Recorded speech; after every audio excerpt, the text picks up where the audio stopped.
Should you consider using Wanda in Season 3 and in 2024 and beyond? Well, in this video, we'll walk through where she's strong, where she's weak, and why you see her in everyone's lineups. So in this video, we'll give you everything you need to know if you're thinking about putting conks towards her.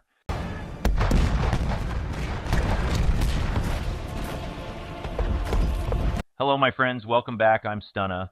I've been playing Sea of Conquest for 119 days, collecting the overwhelming majority of the heroes in the game. I mention this because I've used the overwhelming majority of these heroes in many different configurations and also tested them in many different configurations. So this video is going to be a summary of my knowledge and what I think of Wanda so far. Let's start off by reviewing Wanda's skills for Naval Warfare. Wanda first skill, Call of the Wild, reads as Wanda applies Panther's Guard to 5 ships in the fleet. The ships increase their attack by 18% for the following 3 seconds. The attack percentage can go up to 20% with the correct amount of stars. This skill has Wanda increasing all your ship's attack in fleet for 3 seconds wherever you have her placed. I think Wanda's first skill is what makes her extremely good. Wanda's second skill, Siege Strategy, says when the ship under Wanda's command and strengthened by Panther's Guard launches a basic attack, there's a 40% probability that it will prompt 2 allied ships to launch a basic attack. The effect can be triggered at most once every 4 seconds. Panther's Guard is being applied by her first skill, Call of the Wild, which Siege Strategy needs to have Panther's Guard up and has to trigger the probability to make her prompt 2 other ships to launch the additional basic attack. I like this skill for my artillery ship now and going into Season 4 with the setup I have in the works. Now on to the third naval skill, Indomitable Will. For every 15 times of basic damage dealt by the allied ship strengthened by Panther's Guard, the ship under Wanda's command will restore 64 rage to at most 5 ships and will be healed once. HP equal to 16% of the attack of Wanda's ship will be replenished. The skill can be triggered at most once every 15 seconds. Now with this skill, you need to have your fleet attack 15 times while they have Panther's Guards up to trigger the skill, which the skill will give to all ships and heal the ship she is on. The biggest flaw I see with the skill is it's the very long cooldown. We already have 2 factors going into this skill for it to trigger, and then it has a 15-second cooldown. I think the skill should have a cooldown to 10 seconds, but that is just me. Okay, now with Crimson Friend Z. For every 46% drop in the total HP of the enemy fleet, Wanda will perform a Rage skill. The effect can be triggered at most once every 10 seconds. This is allowing Wanda to trigger a skill at random when an enemy reaches a certain HP pool. Most times this will trigger her Call of the Wild skill due to its lower cooldown, allowing you to have Panther's Guard up and giving your other ships an attack bonus. It's a good support skill for her already supportive kit. Her kitty is angry now, and you will see her Panther's Wrath. When your allied ships are strengthened by Panther's Guard launches an attack, there's a 24% chance that Wanda's ship will restore 20 rage. The effect can be triggered at most 2 times per second. Another skill that requires Panther's Guard to be up to trigger, but with this skill it can be triggered multiple times per second, which if lucky you can have it trigger 100 extra rage with one go around of Call of the Wild. There is a reason why this is the last skill in her kit, because it's what makes her really shine over other heroes who restore rage. This allows any ship Wanda is on to have generous amount of extra rage compared to others. Now that we have completely finished reviewing Wanda's naval combat skills, we can move on to what makes her great in close combat. Starting back to the beginning with Call of the Wild, Wanda calls forth a Panther. This Panther is a summon and stays out in the field until killed. The Panther inherits 54% of her attributes. When the Panther is on the battlefield, this skill is replaced by Wilderness Dance. Consumes 4 rage to deal a direct damage equal to 400% of her attack to the target. Wilderness Dance has a cooldown of 1 turn. One thing I love about this skill is that her Panther gives a target to the enemy to damage instead of your bigger damaging heroes. Let's move back to Siege Strategy. There's a 50% probability that Wanda will deal an additional direct damage equal to 64% of her attack to the target. When the effect is triggered, her Panther will launch a pursuit attack instantly against the target, dealing direct damage equal to 64% of her attack. This skill allows Wanda's Panther to follow up her extra attacks with its own. This will add a little extra damage per round if the skill is triggered. Onwards to the Indomitable Will. Wanda will increase her speed by 6% in close combats. For every 8 times the move is triggered the total move of Wanda and her Panther, this allows all of her allies to perform their skills 16% in advance, and all her allies will receive a healing that replenishes their HP equal to 60% of Wanda's attack.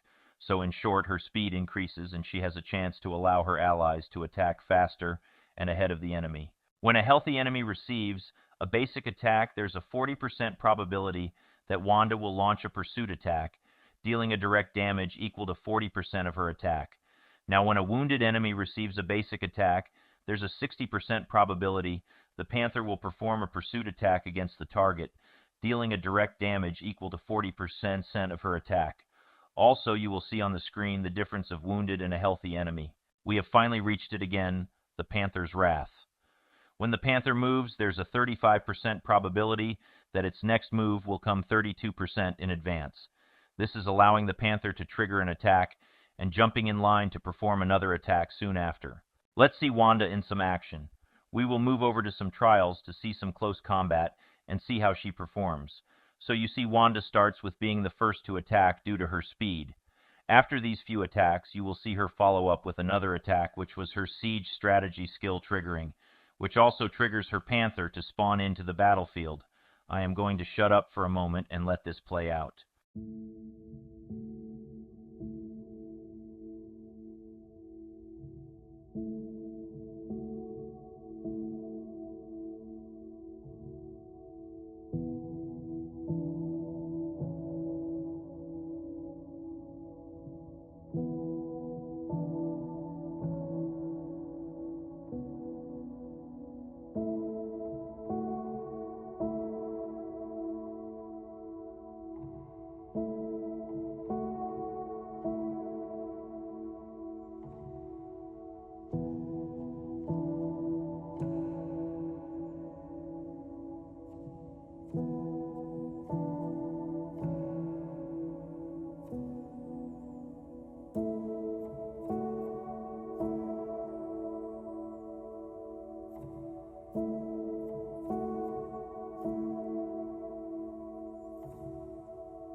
Wow, how about that? I actually just finished my trials while recording this. I guess that shows the difference of me using Wanda in my lineup. Well, after that successful test, I want to show you another one in the Straits I had earlier today versus the biggest whale we have in our season. General has 38 million power in their fleet, while I am only at 35 million power. Now I have Wanda on my Stormbringer, which is on the bottom right of the screen. You will know when her skill triggers when you see a big green circle with symbols appear from under the ship.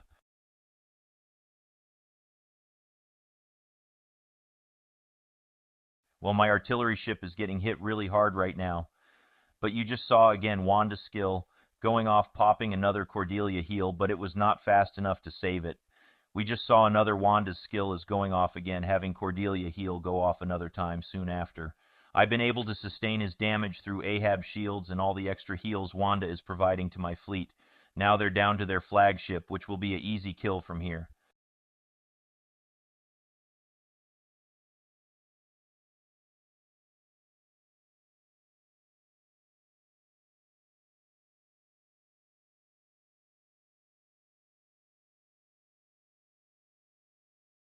Just another whale being sent to the bottom of the sea. Now let's look at the report from the fight we just watched a second ago. I am only going to show off the Stormbringer results because that's where I have Wanda. You can see her heals and damage are nothing to talk about, but it's the rage she brings to the other heroes is where she provides value. She allowed Cordelia to spam multiple heals, which got her to reach over 8 million heals for the entire length of the fight, while she supplied very little heals even with a maxed out trinket added on her, which also provides. Like I mentioned, she is not there to look pretty in the reports, but make everyone alts looks amazing. The last thing I will show you is my ship setup I am currently using with her. Warning, this does not mean this is the best setup for her, but it's what is working for me with my current heroes, ship and ship parts available. Currently, I like her on my Stormbringer ship with Tanaka, and Cordelia. The reason I like her on my Stormbringer ship with Cordelia is that it allows Cordelia to produce multiple heals multiple times in a fight, while Tanaka is also providing rage with the Vargur's Fury skill I have on my Stormbringer. My goal with this setup is having a rage-making machine and a heal-making machine. That is why I am currently running Wanda on my Stormbringer, and she has been making it shine. Now, what are my overall thoughts of Wanda? I believe she is a very universal fleet damage booster and rage engine that can fit everywhere. She can also be placed on any of your ships, where you have a gunner position open, as she buffs all ships in your fleet. I believe she is a must in your setup, even as low as 2 stars. When she becomes available to you in Season 3, give her a try, and what can hurt you, get her free from the Season 3 saga. Don't forget to like, subscribe, and hit that notification bell to stay updated on all things Sea of Conquest. Until next time, may the winds be ever in your favor.